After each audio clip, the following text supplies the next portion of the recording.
আজকে আমি তোমাদেরকে দেখাবো এই শরৎ মেলার ঐতিহাসিক কিছু দৃশ্য। তোমরা এই মেলায় প্রবেশ করে দেখতে পাবে শরৎ বাবুর একটা অসাধারণ মূর্তি। শরৎ বাবুর লেখা পথের দাবি কবিতা থেকে এখানে বেশ কিছু প্রদর্শনী তুলে ধরা হয়েছে। এছাড়াও এই মেলায় রয়েছে নাগরদোলা, ব্রেক ডান্স, টয় ট্রেনস, বেশ কিছু রাইডের সেকশন। এই মেলাতে দেখতে পেলাম ভাইরাল শুকনো গাছ, যেগুলো জল দিলে আবার সবুজ হয়ে ওঠে। এছাড়াও তোমরা মেলাতে দেখতে পাবে বাঁশের তৈরি ঝুড়ি এবং কি বিভিন্ন প্রকারের মিষ্টির দোকান। আজকে আমি তোমাদেরকে দেখাবো এই শরৎ মেলার ঐতিহাসিক কিছু দৃশ্য। হ্যালো বস, হ্যালো, কেমন আছো তোমরা? বস আমরা এখন রয়েছি শরৎচন্দ্র মেলা প্রাঙ্গণে। আজকে হচ্ছে প্রজাতন্ত্র দিবস, তাই তোমাদের সবাইকে প্রজাতন্ত্র দিবসের অনেক অনেক শুভেচ্ছা ও অনেক ভালোবাসা। আমি এখন চলে এসেছি শরৎ মেলার যে মূল গেট, যে প্রবেশ পথ, সেই প্রবেশ পথের সামনে। তোমরা আগের বছর তুলনায় একটু কমা সাজিয়েছে, কিন্তু অসাধারণ। এবং এই গেটের মুখ থেকে বিভিন্ন প্রকার দোকান বসতে শুরু করে দিয়েছে।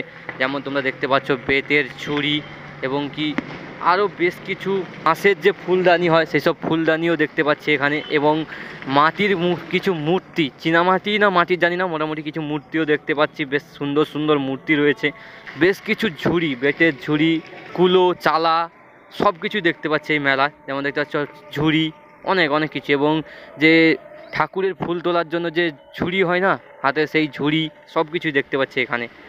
এবং ছোটো ছোটো ছেলেদের যে সেই ভুটভুটি নৌকো, সেটাও দেখতে পাচ্ছি। দারুণ লাগছে। এই মেলার প্রবেশ পথে ঢুকেই আমার তো অসাধারণ লাগছে। এছাড়াও সামনে দেখতে পাচ্ছি চীনাবাদাম ভাজা, গজা, খাজা, এই সব মিষ্টির দোকান এবং কি জিলেপি দোকান।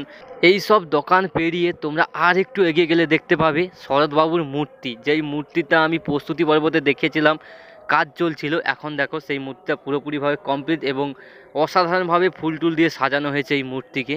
এখন তো দেখতে অসাধারণ লাগছে। এবার তোমরা হয়তো ভাবছো তোমরা এই মেলায় কিভাবে আসবে, চলো আমি জানাচ্ছি। এই মেলাতে আসতে হলে তোমাদেরকে আসতে হবে দেউলটি স্টেশনে। হাওড়া থেকে কিংবা খড়গপুর থেকে, এই দুই দিক থেকে তোমরা আসতে পারবে ট্রেনে করে। আমি ট্রেনের কথা বলছি, ট্রেনে। এবং এই যে দেখতে পাচ্ছ ওভারব্রিজ, এই স্টেশন থেকে এই ওভারব্রিজে বেরিয়ে তোমরা চলে আসবে। এইখান থেকেই তোমরা টোটো পেয়ে যাবে 20 টাকা কিংবা 15 টাকা। শরৎচন্দ্র বাবুর বাড়িতে গেলে 20 টাকা নেবে, এবং যদি মেলাতে যেতে চাও তাহলে 15 টাকা নেবে। আজকে হচ্ছে 26শে জানুয়ারি, তাই জন্য এই দেউলটি বাজারে এত এত মানুষের ভিড়। আজকে এখানে 26শে জানুয়ারি উপলক্ষে একটা মিটিং হয়েছিল, মানে ছোটোখাটো একটা অনুষ্ঠান মতো হয়েছিল, তাই জন্য এত পরিমাণ ভিড়। আর এখন আমরা তোমাদেরকে দেখাবো এই শরৎ মেলার সব থাকতে আকর্ষণীয় যে জায়গা, সেই জায়গাটা এই যে দেখতে পাচ্ছ মূল গেট, এর ভেতরেই আমরা এখন ঢুকবো। এখানে তোমরা ঢুকলেই দেখতে পাবে শরৎবাবুর লেখা কবিতা এবং গল্প থেকে বেশ কিছু অংশ নিয়ে এখানে প্রদর্শনী মতো করা হয়েছে, যেগুলো তোমরা সামনে দেখতেই পাচ্ছ। আর এই যে প্রদর্শনীগুলো দেখতে পাচ্ছ, এই প্রদর্শনীগুলো যেসব কবিতা থেকে নেওয়া হয়েছে, এই সকল কবিতা কিংবা গল্পগুলো শরৎবাবু তার দেউলটির বাড়িতে বসে বসেই লিখেছে এবং জীবনের শেষ 12 বছর। আর এখানে যেসব কবিতা কিংবা গল্পগুলো প্রদর্শনী তুলে ধরা হয়েছে, এই সব কবিতা গল্পগুলো শরৎবাবু তার জীবনের শেষ 12 বছরে লিখে গিয়েছিল এই দেউলটির বাড়িতে বসে বসেই। সেই সকল কবিতা কিংবা গল্পের কিছু অংশ এখানে প্রদর্শনী হিসেবে তুলে ধরা হয়েছে। এই মেলা শুরু হয়েছে 22শে জানুয়ারি এবং চলবে হচ্ছে 29শে জানুয়ারি পর্যন্ত। এর মধ্যেই তোমরা চলে আসো, মেলা এবং শরৎচন্দ্র বাবুর বাড়ি দুটোই একসঙ্গে দেখা হয়ে যায়। তো বস আমরা এখন প্রদর্শনীর জায়গা থেকে আমরা এখন চলে এসেছি মেলা প্রাঙ্গণে। তোমরা সামনে দেখতে পাচ্ছ মেলা এখন সবে সন্ধে সন্ধে ভাব, আর এখনই কত মানুষজনের ভিড় জমতে শুরু করেছে, আর সেটা সামনে দেখেই বুঝতে পারছো। এই হচ্ছে শরৎ মেলার যে মূল স্টেজ। তোমরা এই যে মূল স্টেজ দেখতে পাচ্ছ, মূল স্টেজের ঠিক পাশেই রয়েছে এই যে ড্রাগন ট্রেন, যেটা ইতিমধ্যে চলতে শুরু করেছে। তো চলো আমরা তোমাদেরকে এই মেলার প্রায় সব অংশই ঘুরে ঘুরে দেখালাম। তো তোমরা অবশ্যই চলে আসো, 29শে জানুয়ারি পর্যন্ত এই মেলা চলছে। এখন আমি তোমাদেরকে দেখাচ্ছি ভাইরাল শুকনো গাছ, যেই গাছগুলো শুকনো খটখটে অবস্থায় বিক্রি করা হয় এবং জলে ভিজিয়ে রাখলে আবার আগের মতো সবুজ হয়ে ওঠে। তোমরা সামনেই দেখতে পাচ্ছ এই যে শুকনো গাছ যেগুলো বিক্রি করা হচ্ছে, এবং মানুষকে দেখানোর জন্য ভিজিয়ে রাখা যে গাছগুলো আবার সবুজ হয়ে গেছে, সেই গাছগুলো তোমরা দেখতে পাচ্ছ। তো চলো আমি এই কাকুর সঙ্গে কথা বলে দেখি এই গাছগুলোর কত কি দাম রয়েছে। এগুলো একটা তুলে দেখাও দেখি, একা দেখাও, আমি নেবো একটা। এই হচ্ছে এই যে শুকনো গাছ, 20 টাকা করে বললে তো এরকম আগের মতো হয়ে যাবে। এরকম জলে ফেলে রাখতে হবে এই গড়াগুলোকে, এই পুরোটা জলে চুপে দিতে হবে, তারপরে এই মতো এরকম হবে। এই যে দেখতে পাচ্ছ এই শুকনো গাছ, আর এই যে এই জলে ফেলে দিলে, এই যে গোড়াকে জলে ফেলে দিলে পুরো এরকম ঠিক আগের মতো হয়ে যাবে। এই ভাইরাল গাছ তো আমি একটা কিনে নিয়ে যাচ্ছি বাড়ি, এবং তোমাদেরকে পরীক্ষা করে দেখাবো এই গাছটা এখানে যেভাবে দেখানো হচ্ছে এরকমটি হয় নাকি। ছোটদের আকর্ষণীয় খেলনা থেকে বিভিন্ন দোকানদানি এই মেলায় পেয়ে যাবে, এবং এখানে দেখতে পাচ্ছ ছোটদের সেই আকর্ষণীয় কুমির খেলনা সেটা বিক্রি হচ্ছে। এবং আমি এখন চলে এসেছি ছেলে মেয়েদের এবং বড়দের যে ঘর সাজানোর দোকান কিংবা মেয়েদের সাজার দোকান, খাওয়ার দোকান, সেই সাইটে তোমরা দেখতেই পাচ্ছ এখানে বেশ কিছু স্টেশনারি দোকান রয়েছে এবং হরেক মাল দোকানও রয়েছে।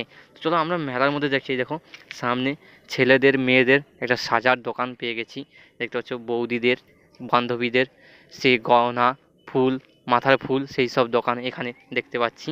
এবং হরেক মাল এখানে 40 টাকা দেখতে পাচ্ছি, হরেক মাল 30 টাকাও রয়েছে। বিভিন্ন প্রকারের হরেক মাল রয়েছে এবং মেয়েদের সাজার যেসব গহনা সেসবও রয়েছে। আজকে তো মেলার মধ্যে প্রচুর পরিমাণে ভিড় দেখতে পাচ্ছি, যেহেতু আজকে রবিবারের বাজার এবং প্রজাতন্ত্র দিবসের দিন, তাই জন্য আজকে প্রচুর পরিমাণে মেলাতে ভিড় হয়েছে। এবং ছোটদের দেখতে পাচ্ছ খেলনা, ছোটদের খেলনারও দোকান রয়েছে বেশ কিছু। তো তোমরা এই মেলায় খুব শীঘ্রই চলে আসো। তো আর মাত্র কয়েকদিন এই মেলা রয়েছে, তো আসো সরবাবুর বাড়ি দেখো এবং এই মেলা দুটো একসঙ্গেই দেখতে হলে তোমাদেরকে আসতে হবে এই শরৎ মেলাতে। এখন আমরা চলে এসেছি এই মেলাতে রাইডের সেকশানগুলো যেখানে বসেছে, তোমরা সামনেই দেখতে পাচ্ছ ব্রেক ডান্স এবং নাগরদোলা, ছোটদের সেই যে বেলুন, সেই সব কিছুই এখানে রয়েছে। মূল স্টেজ যেখানে হচ্ছে তোমাদেরকে দেখালাম, ওখানে রয়েছে ড্রাগন ট্রেন এবং সেই বক্সিং, ছোটদের যে বক্সিং গ্রাউন্ডের মতো যে লাফানো ঝাপানোর যে খেলনাটা সেটা রয়েছে। এবং এইখানে বেশ কিছু এখানে বড় রাইডগুলো এই পাশে রয়েছে। তবে আগের বছরের তুলনায় এই বছর দেখতে পাচ্ছি অনেক বেশি রাইডের সেকশানগুলো এসেছে। রাইডের সেকশানগুলো ততটা বড় না হলেও অনেক এসেছে, এবং নাগরদোলা ইতিমধ্যে তো ঘুরতেই শুরু করে দিয়েছে। তো বস আমি তো বিভিন্ন মেলাঘাটে ঘুরে বেড়াই, তোমরা জানো। তো অন্যান্য মেলার থাকতে এই মেলাতে বেশ কিছু ইউনিক দোকান আছে। যেমন এই যে দেখতে পাচ্ছ বেতের যেসব ঝুড়ি, ফুল তোলার ঝুড়ি এবং বাঁশের ফুলদানি, এবং এখানে দেখো বেশ কিছু মাটির ইউনিক লক্ষ্মী ভাঁড় এবং কি মাটির কিছু জিনিসপত্র তোমরা দেখতে পাচ্ছ। বেশ কিছু পরিবেশ বন্ধক জিনিস দিয়ে ঘর সাজানোর জিনিস তোমরা এখানে পেয়ে যাবে। যেমন দেখো এখানে বাঁশের বড় ফুলদানি। অন্যান্য মেলাতে এই সকল জিনিসগুলো অতটা দেখতে পাই না, কিন্তু এই মেলাতে তোমরা পেয়ে যাবে এই সকল জিনিসগুলো।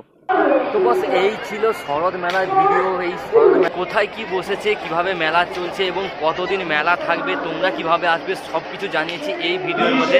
তো চলো আজকের মতো এখান পর্যন্ত, দেখা হচ্ছে আবার এক নতুন ভিডিওর সঙ্গে, নতুন রূপে, নতুন সাজে। আজকের মতো টাটা, বাই বাই, রাধে বস।